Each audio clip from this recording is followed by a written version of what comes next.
Bonsoir à toutes et bonsoir à tous. Un homme ce soir, Philippe Pozzo di Borgo, que vous connaissez sûrement puisque cet homme a écrit un livre qui s'appelait Le deuxième souffle, qui a été mis en film sous le titre Intouchable. Il vient d'écrire son troisième livre, je crois, Le promeneur immobile. Non, ce quatrième, Philippe Di Borgo. Bonjour.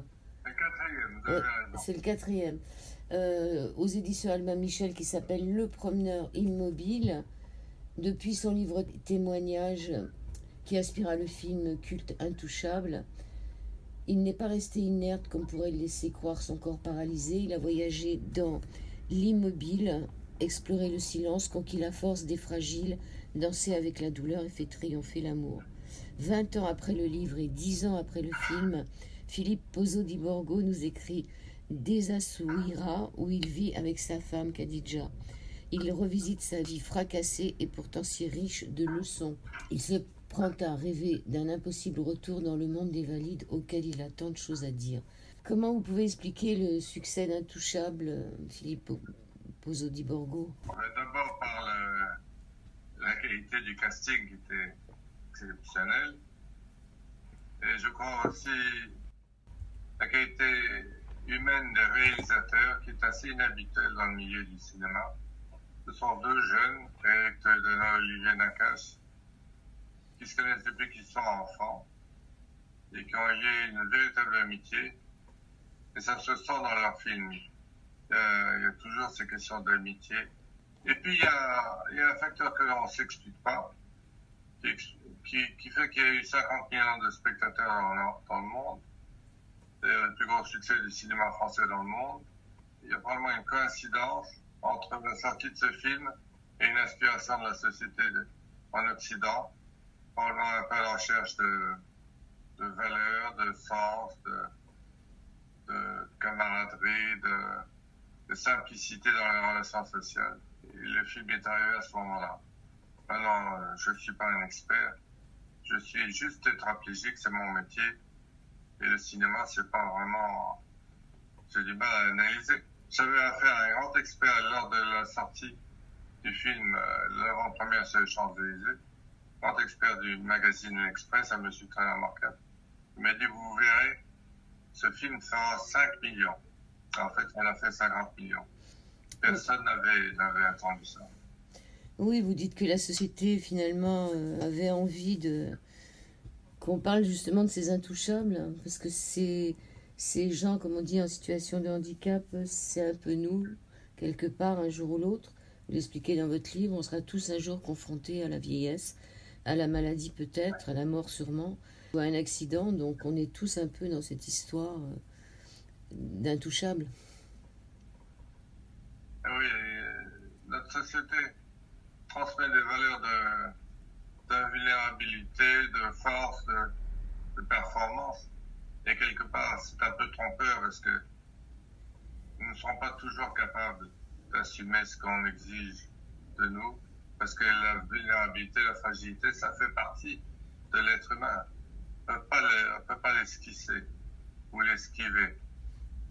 Donc, il est beaucoup plus sage et raisonnable pour la société d'intégrer ce facteur de vulnérabilité qui nous concerne tous et faire une société qui est plus désarmée à partir du moment où elle a reconnu sa fragilité potentielle, plutôt que de se faire du cinéma. Oui, alors vous dites que vous avez été submergé par la détresse et par le désespoir après la sortie du film. Le livre, je pense que vous avez sûrement eu moins de témoignages et donc vous avez donc été submergé et ça vous a aussi coûté de vous retrouver hospitalisé, ça vous a coûté aussi le succès de ce film et vous écrivez le dernier livre là dans une chambre d'hôpital à Nantes avec des médicaments un peu, comme vous dites, qui vous passent la douleur et qui vous rendent un peu euphorique. Un peu shooté. Un peu shooté, ouais. Vous avez créé la fondation Simon de Sirène. C'est une association, vous en parlez dans le livre, qui permet de regrouper des gens dans des structures un peu familiales, dans des villes. Vous continuez aussi pour cette association, puisque vous reversez une partie des droits à cette association? Alors, d'abord, l'association Simone Sirène existe depuis 20 ans, mais c'est le film qui lui a donné cette ampleur, puisque 5% des recettes d'aide du producteur ont été reversées à la fondation Simone Sirène. Donc ça, je crois que c'est vraiment une première dans le monde du cinéma, cette générosité de cette équipe de production et de réalisateurs, inhabituelle. Et quant à moi, je suis porte-parole de cette fondation. Et c'est une fondation qui me touche particulièrement, parce que vous avez là des très très grands fragiles, au-delà de ce qu'on peut imaginer, polyhandicapés, des traumatisés crâniens. La communication est très difficile parce que souvent ils n'ont pas de connaissances exactement. Ils sont un peu perturbés. Donc c'est vraiment la limite de l'existence. C'est vraiment très enrichissant de voir ces très grands handicapés vivre en communauté autour d'une table, avec chacun d'entre eux un référent valide, souvent un jeune du service civique, et puis quelques professionnels, et tout ça au milieu de la ville, et ouvert sur la ville. Ces très grands handicapés, ils s'intègrent très bien dans la ville, ils sont très bien acceptés, et eux vivent très bien cette relation. Ils ne sont plus enfermés dans les établissements, ils sont tout d'un coup considérés, malgré leur fragilité. Ça, c'est un peu nouveau. Et ça marche très bien, et il y a maintenant une vingtaine de villes en France qui ont ouvert des maisons Simone Sirène. Génial. Dans cette histoire, le promeneur immobile, vous parlez de Béatrice, votre femme, qui est à l'agonie. C'est elle qui vous a remis sur pied. Ça a duré 18 mois. Sa fin a été douloureuse.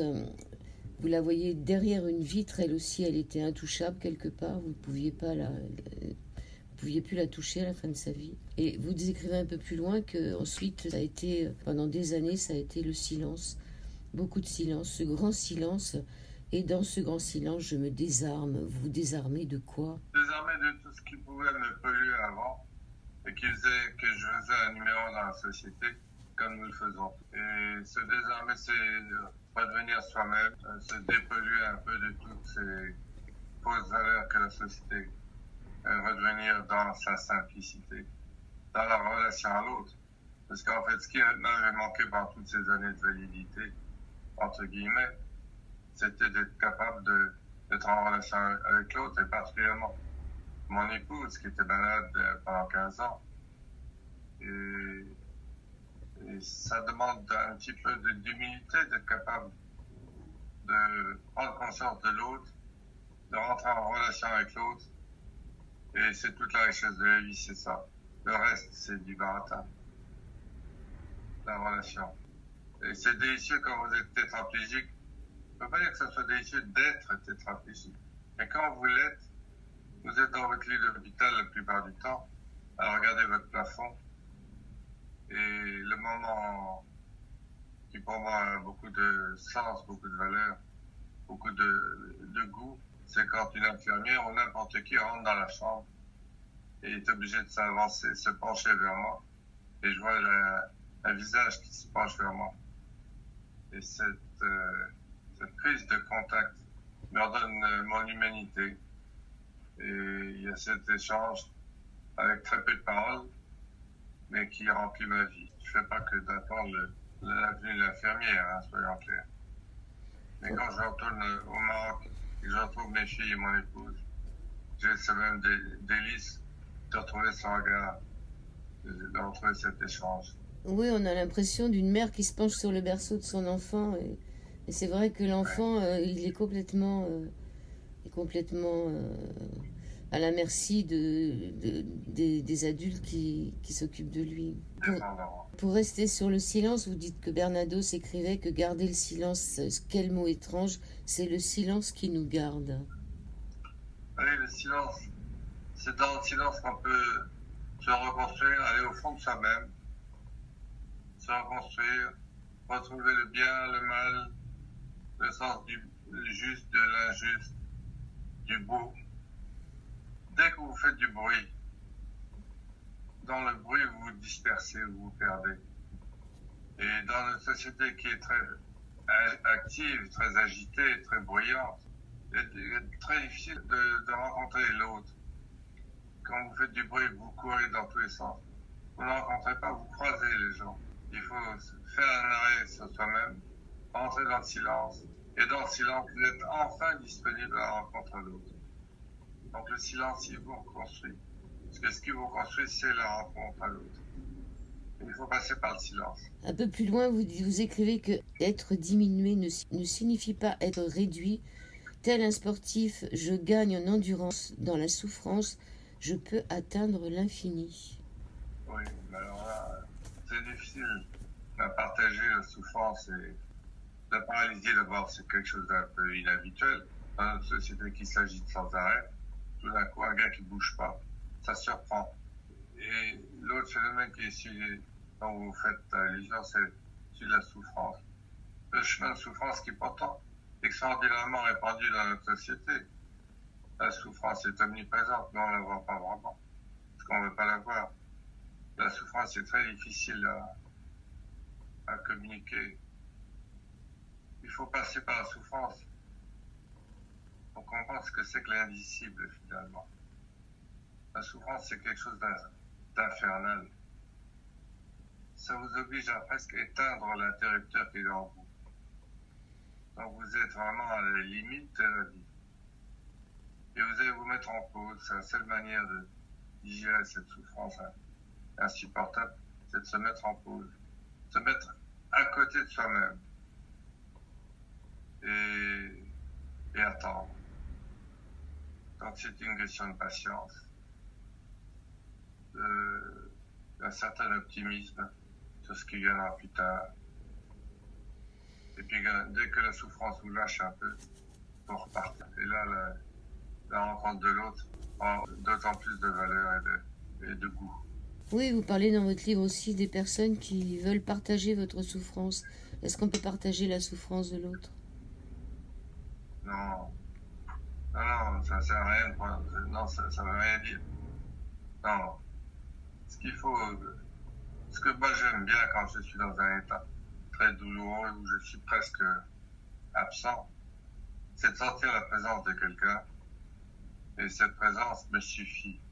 J'aime bien aussi que quand je suis pas complètement abruti, mais que je suis inconfortable et que je peux pas parler, j'aime bien qu'on me raconte des histoires. Qu'on me raconte dans la légèreté de la vie de tout le monde, qu'est-ce qui se passe.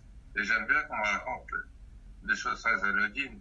Pendant que je suis en train de griller sur mon lit, ça me soulage de voir qu'il peut y avoir des choses anodines dans la vie et que peut-être que tout à l'heure, je reviendrai dans ce monde du soulagement. Oui, tout à l'heure, vous avez dit qu'il y avait des moments où vous aviez envie de mettre en pause. On va peut-être aborder, si vous êtes fatigué, le sujet de l'euthanasie, qui est en ce moment en train d'être voté en France. Et j'aime beaucoup ce que vous dites dans votre livre. Vous dites dans votre livre qu'à un moment, vous avez pensé au suicide. Oui, c'est classique dans les grands accidentés. C'est à peu près pour tous. Il y a un passage où ils ont envie de se supprimer. Et je me souviens très bien d'avoir essayé de me suicider, alors que j'étais encore en réanimation, ayant pris conscience de l'état dans lequel j'étais et du poids que ça représentait pour mon épouse. Je me suis dit, on ne peut pas faire ça, on ne peut pas lui donner ce poids insupportable. Et donc j'ai essayé de me débrancher de mes tuyaux. C'est extrêmement difficile pour un tétraplégique de se flinguer. Je peux vous dire que c'est un des avantages, c'est que j'adore dans l'hôpital où je suis, les fenêtres sont fermées pour lutter contre par la fenêtre. J'ai jamais vu un tétraplégique se mettre au bord d'une fenêtre pour essayer de sauter. Donc, c'était pas nécessaire.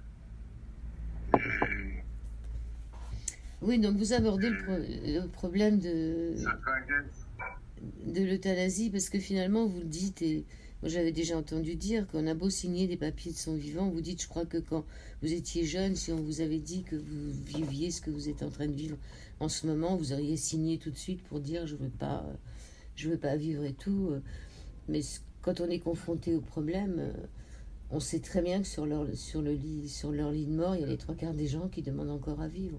C'est évident. Ouais. Il y a deux questions. Il y a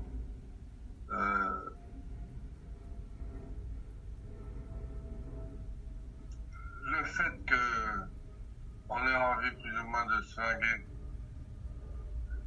La première partie, comme vous le disiez, c'est que lorsque vous êtes vieille, vous ne pensez pas à cette question. Et vous dites, si je suis vraiment dans un mauvais état, 92% des Français disent qu'ils se flingueraient dans ce cas-là. Une fois que vous êtes passé de l'autre côté, vous êtes dans le côté de la grande fragilité de la souffrance.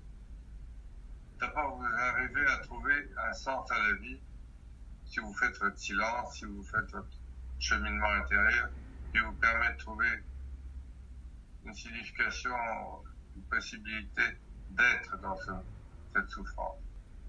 Et une fois que vous êtes de l'autre côté et que vous avez fait cette pause et cette réflexion et que vous êtes entouré, vous le faites bien, tout va bien. Et ce qui ne va pas, c'est quand quelqu'un, et j'en ai vu tellement dans les hôpitaux, quelqu'un se retrouve à l'hôpital dans un état lamentable, avec aucune chance de pouvoir se remettre véritablement, et qu'il se retrouve seul et sans aucun appui financier. Parce que d'être grand fragile, c'est un métier qui coûte cher. Parce que vous êtes dans la misère sociale et affective, on vous propose de vous débrancher. Oui, parce que ça coûte moins cher à la société aussi, mais bon... Alors c'est horrible, ça coûte moins cher à la société. Vous vous rendez compte, c'est épouvantable. On s'arrête tout dans ce cas-là. Mais je trouve qu'il faut tenir compte de ces misérables qui sont seuls, sans beaucoup d'espoir, et de les prendre par la main en disant on va s'occuper de toi. Plutôt que de dire mon pauvre gars, on va te soulager, on va t'éliminer. C'est une violence inouïe que vous faites à la société. Oui, c'est ce qui s'est passé avec nos personnes âgées pendant le Covid. Quand on les soignait pas, on s'en débarrassait. Vous avez une très belle phrase à la page 118. Est-ce vraiment une liberté nouvelle que de disposer d'une vie qui aurait perdu les attributs de la dignité? L'homme, après s'être rendu maître de la nature, se rendrait maître de la mort. Après l'abolition de la peine de mort, serait-ce l'abolition de la peine de vie? Ah oui, c'est exactement ça. C'est bien dit, je trouve. Ah, vous avez de très jolies phrases. Qu'il est surprenant d'adhérer à la lutte pour la survie des espèces menacées et de me la refuser. C'est-à-dire que voilà, certains humains, on leur refuserait. Et vous dites un peu plus loin, ils se retrouvent terrorisés à l'idée qu'un accident, une maladie ou simplement le grand âge les fasse basculer dans la catégorie des éliminables en toute dignité. Et ça, vraiment, en ce moment, il faut en parler parce qu'en France, il y a une loi pour justement se débarrasser de ces caisses de retraite ou de tous ces gens qui coûtent à la sécurité sociale ou qui coûtent... Vous détruisez la société en faisant ça. Vous stressez la société. C'est épouvantable. Voilà, je trouve que c'est pas un progrès, c'est une régression et d'une brutalité inouïe. Oui, c'est une régression. C'est une agression et une régression. Alors, vous dites que l'euthanasie reflète une collectivité qui se délite et qui démissionne. Aucune génération avant la nôtre n'a jamais refusé d'assumer la souffrance de l'autre. Aucune n'a cru que libérer de la douleur par la mort rendrait sa dignité à qui que ce soit, comme si la douleur était honteuse et que nul ne puisse grandir dans l'inconfort. Demandez qu'on vous débranche. Bon, il y a aussi peut-être la possibilité, s'il y a trop de souffrance, c'est quand même un peu difficile, mais si on fait passer cette loi, c'est un peu comme la loi sur l'avortement. Au début, on pourra avorter jusqu'à 2 mois et après jusqu'à 9 mois. C'est ça qui fait peur. Je trouve que la loi Léonetti classe était très pondérée. Visiblement, ils avaient beaucoup réfléchi à la question et Léonetti, ça fait 20 ans qu'il travaille la question. C'était une loi qui était sage au cas par cas. Ça se faisait dans l'intimité du malade, de sa famille, des médecins qui les suivent. C'était sage et ça reste sage et ça reste à appliquer. Je ne vois pas très bien l'intérêt d'en rajouter une couche alors qu'on n'a même pas mis en place cette Léonetti classe qui paraît très sage et équilibrée. Et comme s'il y avait des intégristes de l'euthanasie. Ça me paraît pas très sain. Oui, vous dites aussi que sur la fraternité, vous pensez que l'Europe est la mieux placée avec tous ces acquis sociaux qu'on avait pour qu'une société soit meilleure, que le monde soit mieux. Mais vous êtes quand même parti vivre au Maroc, vous n'êtes pas resté en France. Mon épouse est marocaine. Mais elle aurait pu venir en France. Ah non, mais elle demande à mon épouse de venir en France, alors qu'il y a toute la famille ici. Ah non, vous ne connaissez pas bien le système, là. Et je pense que vous êtes mieux là-bas. D'un point de vue d'abord neurologique, c'est moins douloureux. D'un point de vue environnement familial, c'est extraordinairement chaleureux. Et puis le Maroc est un pays amical, mais c'est un pays très pauvre. Moi, j'aimerais bien qu'on ait le Maroc en France, c'est-à-dire qu'il y ait des compétences françaises et la générosité marocaine, et tout le monde serait debout. Ça verra peut-être un jour. Ça dépend de quoi? Peut-être du roi du Maroc, non? Ça dépend de qui? Non, nous avons à apprendre beaucoup du Maroc par sa simplicité, face à la maladie, aux gens qui sont les plus pauvres. Il y a une grande solidarité. Et que par contre, le Maroc pourrait bénéficier un peu de la technologie de la France, qui est un pays inouï au point de vue santé, même s'il y a beaucoup de problèmes. C'est quand même par rapport au Maroc, c'est le jour et la nuit. Il n'y a pas d'hôpitaux qui fonctionnent correctement au Maroc. Ça arrive en France, hein. On est en train d'avoir de moins en moins d'hôpitaux qui fonctionnent correctement. Et ouais. Venez donc voir l'hôpital au Maroc, vous verrez que c'est quand même très très loin de ce qu'on connaît en France. Oui, c'est pour ça que vous êtes venu à Nantes. Alors, vous parlez d'un exosquelette à un moment, et moi, dans mon innocence et dans ma bêtise, il y a une vingtaine d'années, je me disais, mais pourquoi tous les handicapés, tous les gens qui sont en fauteuil, on les met pas dans des trucs plus hauts? C'est-à-dire, on les met pas debout, parce que cette position où ils sont assis, ils sont assis. Et je pensais qu'on allait pouvoir justement mettre les gens assis debout pour qu'ils soient quand même un peu plus debout. Et je me rends compte que c'est pas possible, quoi. C'est impossible du point de vue physiologique. C'est très compliqué en tout cas. On peut me mettre debout, mais je tombe dans les pommes. Et pour éviter de tomber dans les pommes, on me met des gros boudins gonflables pour faire pression sur toute la hauteur de mon cœur. Donc j'ai l'air de bip d'un homme dans la rue et ça me marginalise à nouveau. Ouais. Je cherche pas à être marginalisé. Et ça vient de quoi? Du fait que vous êtes assis depuis 30 ans, c'est ça? Non, c'est n'importe quel tétraplégique debout, il n'a pas le système pour lui remonter le sang. Donc le sang reste en bas et il perd connaissance. Donc il n'y aura pas d'exosquelette. C'était une belle, c'était une belle idée, mais ça ne peut pas se faire. Vous avez la réponse dans votre livre. Est-ce qu'il faut donner du sens à ce qui vous est arrivé? Non, je ne vois pas très bien quel sens donner, surtout quel temps passer à essayer de trouver du sens, alors que j'en trouverai pas. Je trouve que il faut revenir sur le bon sens, justement. C'est que ce qui m'est arrivé est complètement absurde, que ça peut me mettre en révolte, mais ça ne me mènera nulle part. Que par contre, ça peut me faire réagir sur ce qui est injuste dans le monde et m'engager. Donc le sens de tout ça, s'il faut en trouver un, c'est de se rebeller contre ce qui est absurde et injuste et s'engager. C'est pas moi qui invente, hein, ça. C'est un texte, c'est Camus, c'est se révolter contre l'injustice et s'engager. Si vous deviez retrouver votre mobilité maintenant, quelle est la première chose que vous feriez? J'embrasserai ma femme. Mais ça, vous pouvez le faire déjà. Non, je peux pas l'entourer de mes bras. Prendre quelqu'un dans mes bras, c'est quelque chose de considérable.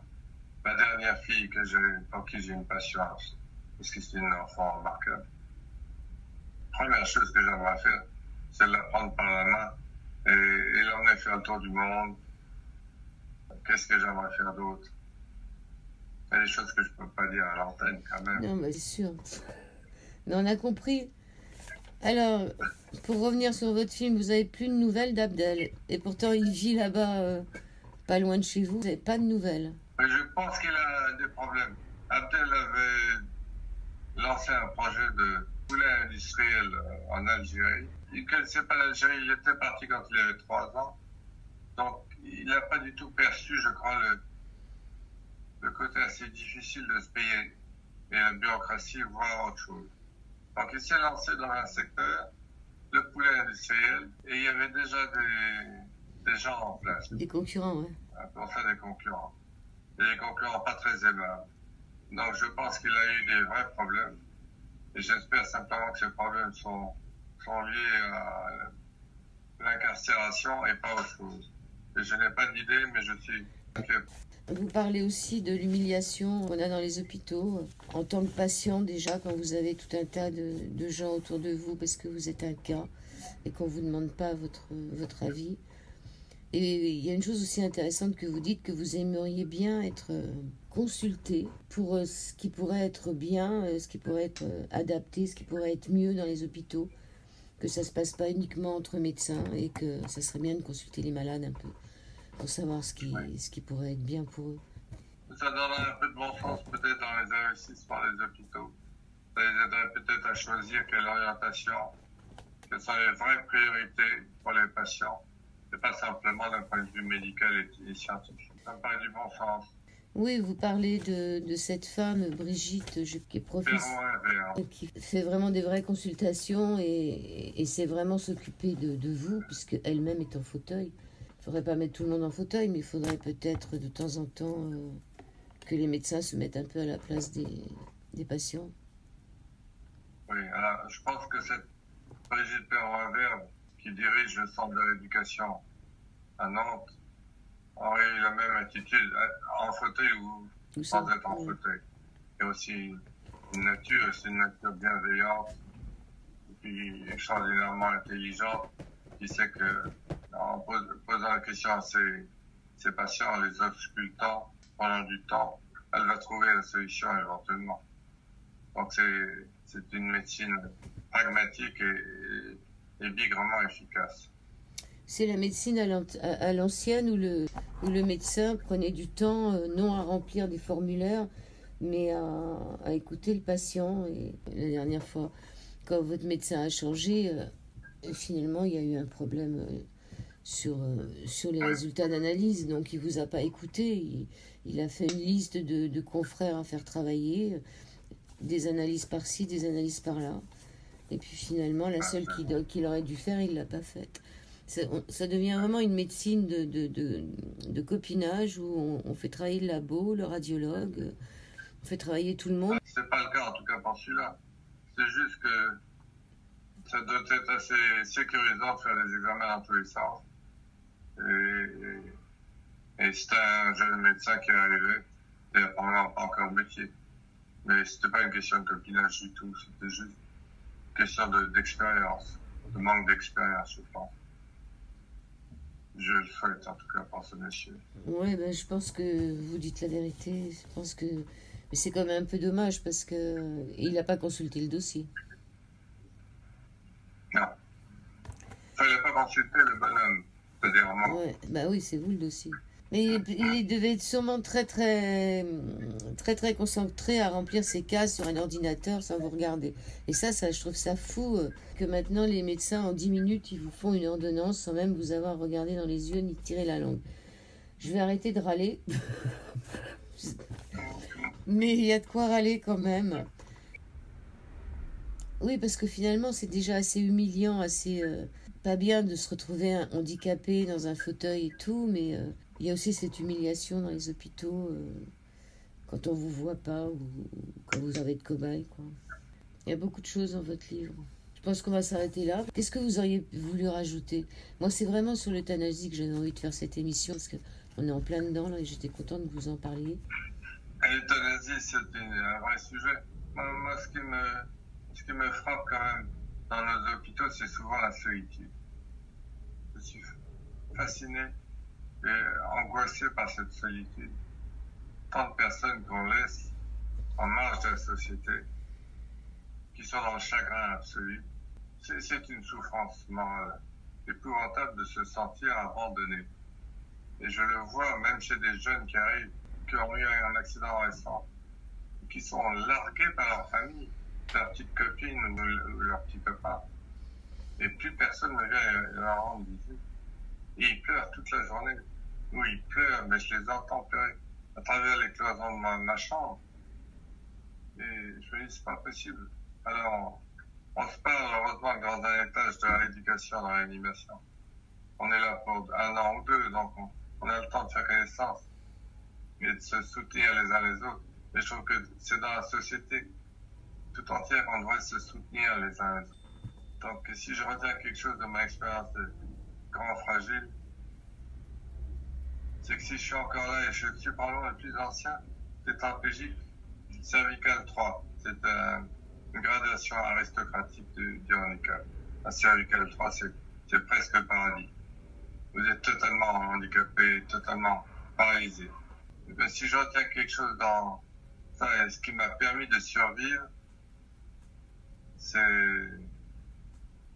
que nous sommes une communauté, et que nous sommes en fraternité, et que la société devrait être, au-delà de la fraternité, solidaire. C'est-à-dire qu'on investisse pour sortir ces miséreux de leur solitude, pour les réintégrer. Et ça ferait du bien à toute la société d'accepter ces grands fragiles dans la société et les remettre dans le circuit, leur donner un espoir. C'est rassurer aussi toute la société. Oui. Oui. On en revient à ce qu'on disait tout à l'heure, c'est-à-dire que si on commence à se débarrasser à faire de l'eugénisme, à se débarrasser de ceux qui dégagent, on va avoir peur de ne pas marcher droit, hein, chacun aussi. Ça va pas soulager notre société, c'est clair. Mais je pense qu'il y a aussi des gens qui n'aiment pas aller dans les hôpitaux, qui ont peur des hôpitaux. Ouais. Parce que vous, ce qui vous a sauvé, c'est l'amour, il n'y a pas autre chose.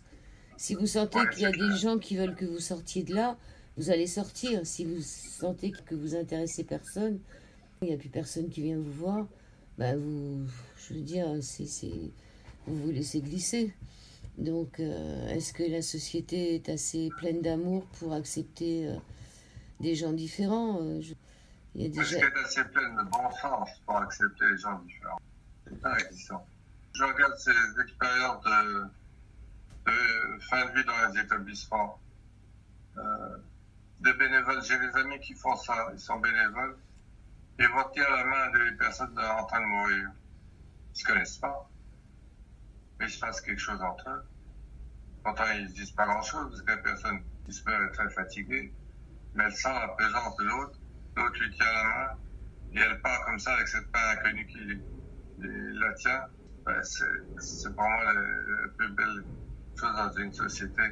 C'est ce respect du dernier moment, comme ça. Mais des fois, la famille a peur. La famille ne va pas être là, finalement, pour les derniers moments. Il y a toujours cette peur de la mort, il y a cette peur de la maladie, cette peur de la dépendance. Donc, on ne peut pas trop en vouloir non plus. C'est pas toujours évident d'assister à la mort de sa mère ou de son père. Bien sûr. Pas facile. Mais j'ai une petite anecdote pour terminer. Le producteur du film, qui est un monsieur remarquable, un grand monsieur très discret, très silencieux. La première fois qu'il vient nous voir avec l'équipe de réalisateurs à Essaouira, il me tend la main. C'est pas trop, il n'avait pas compris que j'étais handicapé. Il n'avait pas eu le temps, il sortait de l'avion, il était dans ses projets et tout. Il me tend la main. Et je lui dis, venez et posez votre main sur ma main. Et ce contact l'a absolument transformé. Et après, il s'est mis à me parler de lui, de sa petite enfance, de choses très intimes, comme quoi le contact avec la grande fragilité, ça décontracte aussi. Ça soulage, ça libère. Donc, prenons l'habitude de nous toucher, si je peux me permettre cette expression. Alors, vous n'êtes plus un intouchable, alors? Voilà, touchons-nous comme ça. Vous n'êtes plus un intouchable. Alors, votre main, elle est froide ou elle est chaude? Ah, j'ai pas été voir. Faut demander à Khadija. Mais je demande à Khadija, mais elle est plutôt chaude. On n'a pas avoir la réponse. Bon, ben, je vous remercie. Je vous remercie beaucoup, Philippe Pozzo di Borgo. Vous avez édité ce livre chez Albin Michel. Ça s'appelle Le promeneur immobile. Il y a des perles dans ce livre, il y a des choses très très belles. Il y a de très jolies phrases à découvrir. Bon, je vous embête pas plus et merci pour ce que vous êtes. Merci Joël. Merci beaucoup. À bientôt. Merci. Au revoir.